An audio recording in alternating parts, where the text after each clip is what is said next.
everybody, welcome back to my channel, unless of course you're new here, in which case hi, hello, my name is Ashley, and welcome to my random little corner of the internet. As you can tell from today's title, we're going to be doing my September wrap-up. I read a total of 6 books. The one was an ebook. So I read a total of 6 books. It's a nice little stack.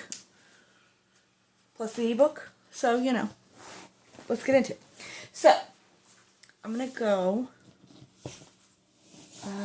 we're going to start on the good note. We're going to end on a bad note, I think. So first off, we have Wisteria by Adeline Grace. Adeline Grace. It's the 3rd book in the trilogy, and I loved it. It was so good. It was the perfect little wrap-up. I was a little worried that I wasn't going to like it as much as the first 2 due to the fact that we're following a different character than the first 2. I keep forgetting her name. The character from the first 2, because we follow Blythe in this one, but her cousin's name is the main character in the first 2, and I'm drawing a blank on what her name is. And it would take me too long to figure that out. But it's the cousin of the main character that's in the first 2, is who we're following here. And her name is Blythe, and she's beautiful.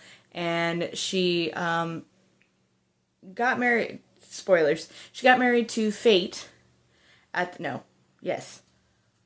she got married to Fate at the end of the 2nd book, and this is just her dealing with that and figuring out who she actually is, and she's not who everybody thinks she is, or she's not who Fate thinks she is, and it's so beautiful once everything falls into place, and they figure out what's going on, and you think it's going to be a sad ending, and then it's actually a happy ending, and then it honestly could be more, but I think this is going to be it. I don't know. I loved it. It's hard to review a 3rd in a trilogy on its own. As a whole, the series is absolutely beautiful. It's fun, it's magical, it's dark, it's a little spice in like the 2nd book, but it's absolutely lovely, and this is firmly set itself in one of my favorite trilogies. I'm gonna have to figure out space over here to put these guys, because absolutely beautiful books. I love them so much. Alrighty, next up, and I did read that one physically. Next up on audio, I read The Girl with No Reflection by Kishi Chow, and originally I was worried, I didn't know if I was going to like this one. I didn't know if I was going to want to read it. She's a chunker. Again, absolutely beautiful. Let me pull up my ratings real quick, because I can't remember if this is a 4 or a 5. So I did give it a 4-star, which sounds about right. Really, I think what it was like the flip-floppiness of our main character. She goes into the mirror and she falls in love with like the creature that's there, who looks like the guy that she's supposed to marry in the real world. And but then she like it's very fast, like her feelings and the way they go all over the place. I think that just kind of meant. But everything else about the story was fantastic, and the narrator was great. I don't remember the narrator's name. I will put it right here on the screen so that you can look her up as well. But yes, it was beautifully told, beautifully written. Absolutely fantastic. Alex just woke up from his nap, so I thought I was going to get to film today. I'm hoping I am.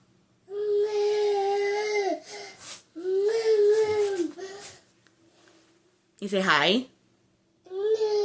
No? No. Anyways, okay. Girl with No Reflection by Kishi Chow. 4 stars. Next up, we have, I'll go ahead and do my ebook. So my ebook right here was A Fellowship of Bakers and Magic by Jay Penner. This was so cute. So it was marketed as a Princess Bride meets Great British Bake Off, and I would say that it delivered. We follow our main character, again, I don't remember her name, who has no magic. She is a human, and in this world, that's frowned upon. I mean, like, people are racist against humans, essentially. Like, if you don't have magic, you're not as good as everybody else. And so, like, weekly, she'll go to this farmer's market to try to set up a stall because she makes amazing baked goods of all kinds. And her 2 neighbors are this lovely gay couple who are orcs, and they're adorable. And they support her fully. But she goes to this farmer's market, And the leader of the farmer's market always shoves her in the back. And, you know, he doesn't like that she's not magical. And he's like, oh, you're not going to do as well. And then the same goes for all of, like, the patrons. Even though it tastes good and everybody knows that her stuff tastes good, they're like, well, the fairies over in the corner are making stuff too. And it's got magic in it or, you know, whatever. And then this guy shows up. Apparently, the couple next door signed her up for this competition that happens yearly. And it's supposed to just be, like, elves. But recently they started letting other people join in as well. So she goes, and it's essentially Great British Bake Off, where they have different trials and everything like that. And I won't spoil the ending. Shit goes down. Again, I gave this one a 4-star purely because I'm not a fan of fated mates. I don't know why. I'm not a fan. And that is featured here.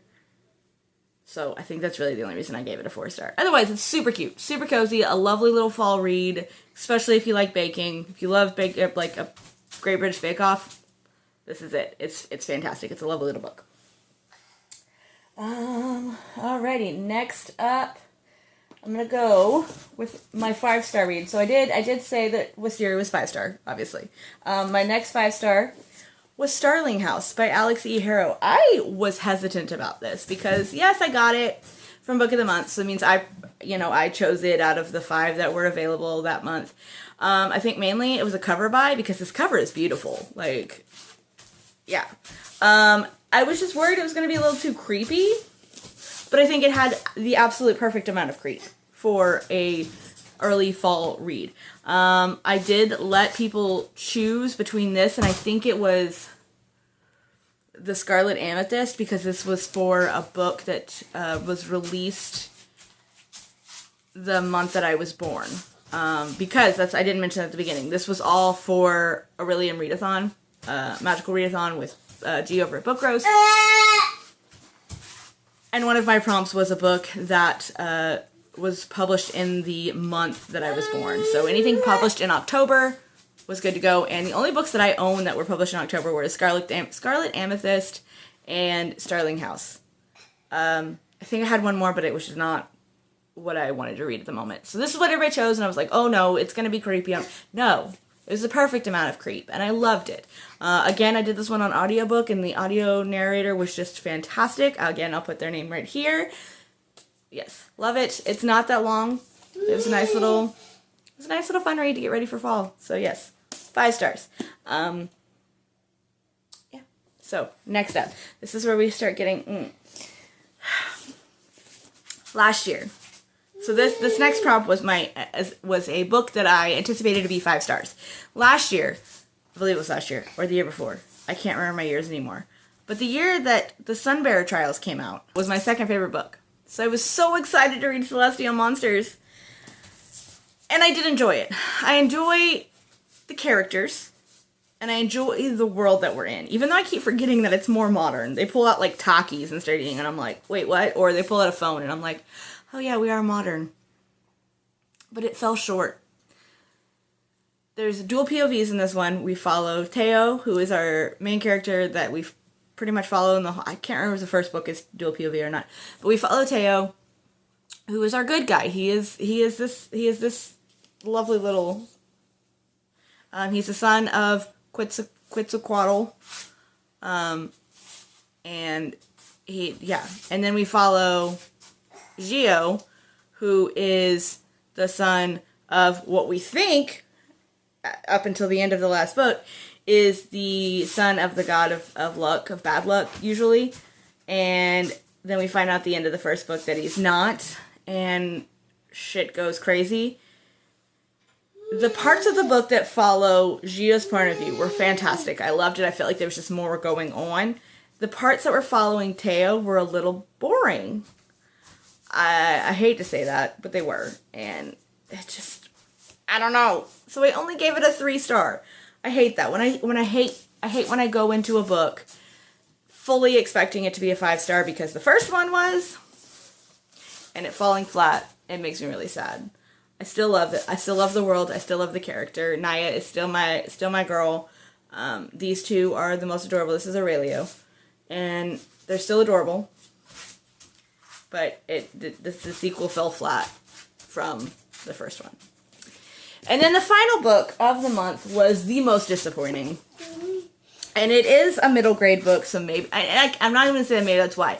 Because I do read middle grade. And sometimes Amari and the Night Brothers was in my top 10 the year that I read it. I can't remember if that was last year or the year before. And then, like, okay, Percy Jackson is technically middle grade. Harry Potter is technically middle grade. Like, there's all these books that I love to read. This was not it. And that was Kingdom Keepers by Ridley Pearson. I bought this one day at Goodwill, thinking it'd be super fun. The premise of the book is fantastic. I mean, like, these kids are holograms. They're supposed to be hosts around the park, and then something's going down, and